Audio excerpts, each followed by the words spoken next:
Malappuram Chungathara panchayat vice പ്രസിഡന്റിന്റെ ഭർത്താവിന് നേരെയുണ്ടായ ഭീഷണിയിൽ CPM നേതാക്കൾക്കെതിരെ കേസെടുത്തു. ഭീഷണി മുഴക്കിയതിനും CPM ഏരിയ സെക്രട്ടറി രവീന്ദ്രനെതിരെയും കട തകർത്തതിന് മുൻ പഞ്ചായത്ത് പ്രസിഡന്റ് TP റീനെ ഉൾപ്പെടെയുള്ളവർക്കെതിരെയുമാണ് കേസെടുത്തിട്ടുള്ളത്.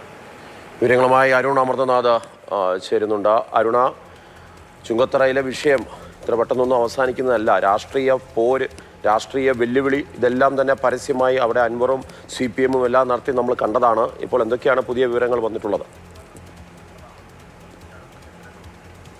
അതെ, മാർഷൽ സൂചിപ്പിച്ചതുപോലെ തന്നെ ചുങ്കത്തറയിലെ ഈ അവിശ്വാസവും ഭരണമാറ്റവും തുടർന്നുണ്ടായ സംഘർഷവും അങ്ങനെയുള്ള സംഭവവികാസങ്ങൾ തുടർന്നുകൊണ്ടേ ഇരിക്കുന്നു എന്നുള്ളത് തന്നെയാണ്.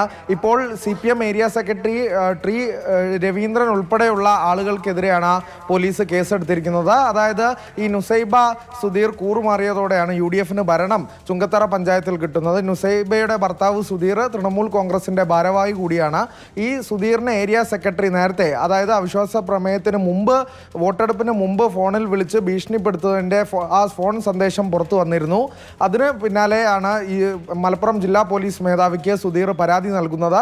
ആ പരാതിയിന്മേലാണ് ഇപ്പോൾ കേസെടുത്തിരിക്കുന്നത്. പിന്നാലെ തന്നെ കഴിഞ്ഞ 2 ദിവസം മുമ്പ് ഈ സുധീറിൻ്റെ ഓൺലൈൻ കേന്ദ്രം, ജനസേവാ കേന്ദ്രം അടിച്ചു തകർത്തെന്ന് പറഞ്ഞ പരാതിയുണ്ട്. ആ പരാതിയിന്മേലും മുൻ പഞ്ചായത്ത് പ്രസിഡന്റ് കൂടിയായ റീന ഉൾപ്പെടെയുള്ള നേതാക്കൾക്കെതിരെ കൂടി പോലീസ് കേസെടുത്തിരിക്കുകയാണ്. ഈ 2 സംഭവങ്ങളെയും നിഷേധിച്ചുകൊണ്ട് CPM രംഗത്തെത്തിയിരുന്നു. ഒരിക്കലും അങ്ങോട്ട് വിളിച്ചതല്ല, ഇങ്ങോട്ട് വിളിച്ചപ്പോൾ പ്രകോപനം ഉണ്ടാക്കിയപ്പോൾ പ്രതികരിച്ചതെന്നാണ് T രവീന്ദ്രൻ പറഞ്ഞത്. അത് തന്നെ കട തല്ലി പൊളിക്കാൻ ആരെയും അയച്ചിട്ടില്ല, ഇനി അയക്കുകയുമില്ല എന്നുമാണ് CPM ആരോപണം നിഷേധിച്ചുകൊണ്ട് എന്തായാലും പറഞ്ഞു വെച്ചത്. ചുങ്കത്തറയിൽ എന്തായാലും കലുഷിതമായൊരു സാഹചര്യമുണ്ട് എന്ന് കണക്കാക്കുന്ന രീതിയിൽ തന്നെ കാര്യങ്ങൾ മുന്നോട്ട് പോവുകയാണ്. അത്തരത്തിൽ വാക്പോരും ഭീഷണിയും ആയി തുടർന്നുകൊണ്ടേയിരിക്കുന്ന സാഹചര്യത്തിനിടയിൽ കൂടിയാണ് ഇപ്പോൾ പോലീസ് എന്തായാലും കേസെടുത്തിരിക്കുന്നത്. മലപ്പുറം ജില്ലാ പോലീസ് മേധാവിയുടെ നിർദ്ദേശത്തെ തുടർന്നുകൂടിയാണ് കേസെടുത്തിരിക്കുന്നത്. മാർഷൽ അഭിലാഷ്, എന്തായാലും ചുങ്കത്തറയിൽ അൻവറിന്റെ കൊലവിളി, CPMന്റെ അക്രമം, ഭീഷണി, കടപൂട്ടിക്കൽ, ഇനി ബാക്കി എന്ത്? എന്തായാലും അൻവറിന്റെ പുതിയ പാർട്ടി രൂപീകരണത്തെ തുടർന്ന് ആ മേഖല ആകെ CPM അൻവർ പോരാട്ടത്തിന് കളമൊരുക്കുന്ന വിധത്തിലാവുകയാണ്. അവിടെ ഒരു ഉപതെരഞ്ഞെടുപ്പ് കൂടി നടന്നാൽ കളം കുറെ കൂടി